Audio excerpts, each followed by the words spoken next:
You know, when you come from a place where you used to have a lot of money, and then you end up with nothing, and the people that were closest to me, that knew me well, were the ones that treated me the worst. Wow. Like one of my best friends, that we'd been friends for 20 years, and he pretty much treated me like he didn't know me anymore. It was when I put my kids with their dad, he acted like I had just given up. But he wasn't giving us a home to live in. Wow.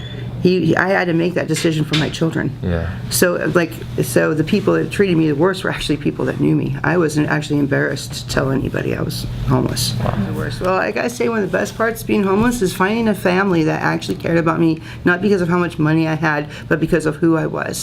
And I really became an activist during Occupy Portland, and I started standing up for people's rights. Yeah. And I was also, since I worked in the medical field, I was like the field medic for the people on the streets. And for the first 2.5-3 years when I was homeless, while Occupy was still pretty much doing a lot of things, I stayed out in front of City Hall and slept in front of City Hall while I was still homeless with my medic bag. So whenever anybody had a scratch or had a cold or anything like that, I would help to treat them. Wow. And so I felt like I was appreciated by the people out there, and a lot of people still remember me.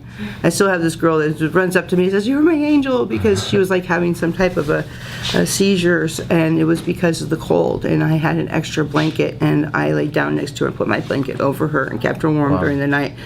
It was before I met my husband. But as you know, she still runs up and says, "You're my angel," because she told him if I hadn't been there, she would have gone into shock. Yeah, so actually that's one of the things I actually enjoyed about it, is being able to feel like people actually appreciated what I was doing, and I wasn't making money for it. I was doing it because I wanted to help people.